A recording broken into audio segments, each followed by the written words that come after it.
Assalamualaikum warahmatullahi wabarakatuh. Pada bagian ke-9 ini kita akan mempelajari tentang instrumen dan alat penelitian. Jadi setelah kita mengetahui bagaimana desain penelitiannya dan juga sampel yang kita gunakan, kita akan menentukan instrumen dan alat penelitian yang akan kita gunakan. Kemudian pengertiannya ya, apa itu instrumen? Jadi instrumen menurut Suharsini Arikunto menjelaskan bahwa instrumen dalam pengumpulan data ini adalah alat bantu yang dipilih dan digunakan oleh peneliti dalam kegiatannya mengumpulkan agar kegiatan tersebut menjadi sistematis dan dipermudah oleh instrumen tersebut. Sedangkan menurut Ibnu Hajar, instrumen merupakan alat ukur yang digunakan untuk mendapatkan informasi secara kuantitatif tentang variasi karakteristik variabel secara objektif. Dan kemudian instrumen pengumpulan data juga menurut Sumadi Surya Brata adalah alat yang digunakan untuk merekam pada umumnya secara kuantitatif keadaan dan atribut psikologis. Atribut psikologis itu secara teknis biasanya digolongkan menjadi atribut kognitif dan non-kognitif. Sedangkan Sumadi juga mengemukakan bahwa atribut kognitif perangsangannya adalah pertanyaan, ya, sedangkan yang non-kognitif biasanya pernyataan. Jadi intinya adalah instrumen itu adalah alat yang digunakan untuk mengumpulkan data, memudahkan kita untuk mengumpulkan data. Kesimpulannya adalah instrumen adalah suatu alat yang memenuhi persyaratan akademis sehingga dapat digunakan sebagai alat untuk mengukur suatu objek ukur atau mengumpulkan data mengenai suatu variabel penelitian. Jadi syaratnya ini adalah memenuhi persyaratan akademik. Ya, kalau di laboratorium berarti instrumennya berupa alat-alat laboratorium, ya, pengukur misalnya spektrofotometer, kemudian mungkin kalau di mikrobiologi ada koloni counter, kalau di lab biomedis itu ada fotometer gitu ya, atau ELISA reader, itu semuanya harus terkalibrasi, ya. Sedangkan untuk kuesioner ya, kemudian bahan survei, pertanyaan-pertanyaan dalam survei, lalu pretest dan post-test itu semua harus terstandar terlebih dahulu supaya alat ukur ini dipercaya gitu ya. Ada mekanisme standarisasi untuk kuesioner, bisa dari kita menggunakan literatur yang sudah ada dari sumber-sumber yang terpercaya, atau kita melakukan studi pendahuluan terhadap kuesioner yang kita gunakan. Kemudian ciri instrumen yang baik itu pertama harus valid, sahih, nanti mendukung validitas data, dipercaya atau tidak datanya. Kemudian reliable, mendukung reliabilitas. Ini maksudnya ketika data tersebut diteliti lagi suatu ketika, itu hasilnya akan sama. Itu tentang reliabilitas. Sensitivitas data, mudah berubah atau tidak. Objektivitas tinggi, ini juga sangat diperlukan ya, tidak terpengaruh dari faktor subjektif. Validitas, ini kemampuan alat ukur untuk mengukur apa yang seharusnya diukur ya. Misalnya validitas rupa, isi, konstruk, kriteria eksternal, dan prediktif. Reliabilitas ini adalah bagaimana konsistensinya gitu, ketika diukur di tempat yang berbeda, di waktu yang berbeda, ini akan sama. Nah, variabel untuk bisa menyusun suatu instrumen harus dasarnya adalah variabelnya harus kita tahu dulu. Seperti yang sudah kita bahas tadi, bahwa kita harus tahu variabel bebas, variabel terukur, terikat ya. Nah, itu yang kemudian nanti kita akan bisa menentukan alat ukur apa yang digunakan ya. Misalnya kita mau melihat pengaruh tadi konsentrasi daun semanggi air terhadap persen kematian sel, itu variabelnya. Berarti alat ukurnya untuk bisa menentukan konsentrasi semanggi air itu apa alatnya ya. Kemudian untuk menentukan persen kematian sel juga apa alatnya gitu ya. Jadi harus dari variabel. Kemudian yang kedua adalah dari teori, seperti apa konsepnya supaya persen ekstrak itu bisa terukur dan bagaimana persen kematian sel bisa diukur dari siapa saja ya, dari literatur ini tentunya.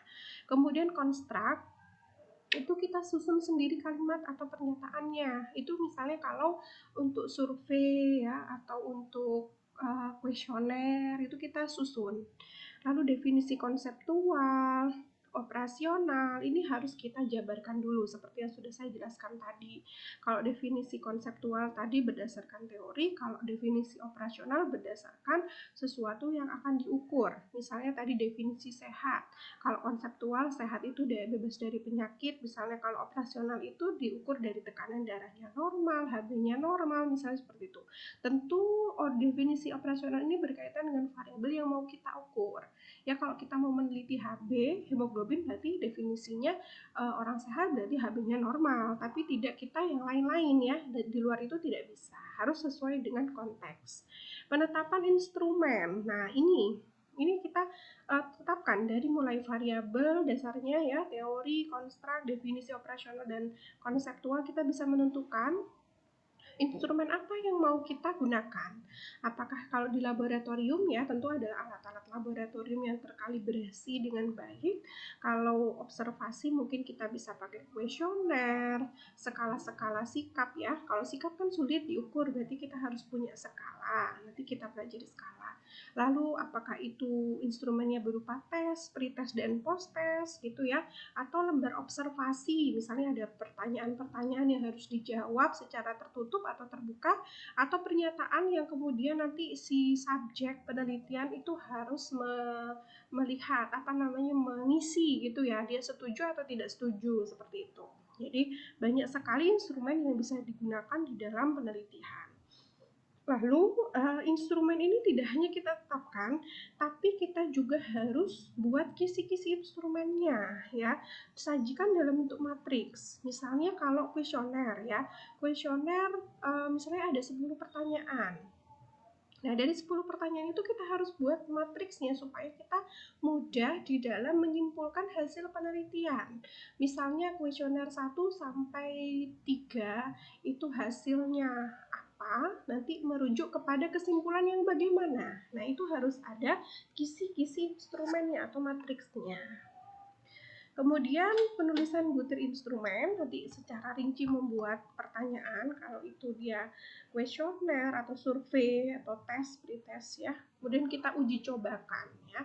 Kalau penelitian yang sudah merujuk, kuesioner yang merujuk pada penelitian yang sudah standar itu tidak perlu diuji cobakan, tapi kalau yang belum ya itu harus diuji cobakan terlebih dahulu lewat uji pendahuluan. Setelah diuji cobakan kita revisi item-item yang mungkin kurang baik, yang tidak bisa menyimpulkan sesuatu ya, atau menimbulkan bias atau tidak jelas gitu ya. Lalu finalisasi instrumen, kemudian kita menyimpulkan instrumennya, formatnya. Setelah itu kita perbanyak sesuai kebutuhan.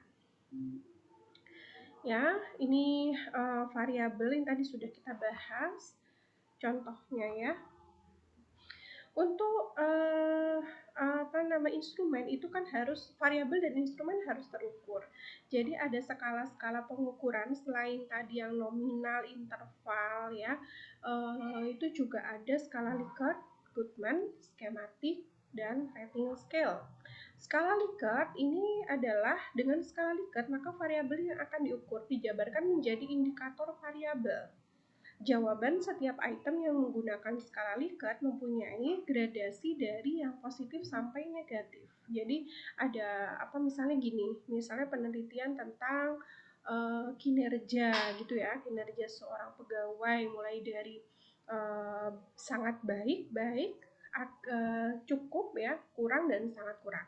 Jadi nanti dengan skala Likert itu 1 sampai 5 bisa dituliskan, bisa disimpulkan bahwa kinerjanya itu mulai dari sangat baik atau sangat buruk. Ada gradasinya. Ini ya misalnya. SS itu sangat, mungkin yang kedua bisa contoh sangat setuju gitu ya, ada gradasinya. Kemudian skematik diferensial, ini skala ini juga digunakan untuk mengukur sikap, hanya bentuknya tidak pilihan ganda, tersusun dalam bentuk satu garis kontinum. Ya. Kemudian rating scale, skala pengukurannya merubah angka kemudian ditafsirkan dalam pengertian kuantitatif. Ini untuk beberapa kuesioner yang ataupun penelitian yang dia tuh berupa sikap. Nah, sikap itu kan sulit tidak ada nilainya ya, maka kita buat skalanya nilainya itu gitu. Ya, kalau skala Goodman ini untuk benar dan salah, ya, iya atau tidak. Itu setuju atau tidak setuju. Nanti dihitung berapa banyak yang setuju, berapa banyak yang tidak setuju, tapi kita buat matriksnya untuk menentukan kesimpulannya. Untuk jenis instrumen bisa untuk yang di luar eksperimen ya, ini bisa dengan tes, alat ukurnya pretest post-test bisa, pengukuran keterampilan, intelijensi, angket atau kuesioner juga bisa, kemudian interview dengan pertanyaan-pertanyaan ya. Observasi ya, ini bisa di lapangan ya, pengamatan langsung di lapangan atau di lab, skala bertingkat rating, ini melihat suatu ukuran subjek yang dibuat berskala, walaupun skala bertingkat ini menghasilkan data yang kasar, tetapi cukup memberikan informasi tertentu tentang program atau orang.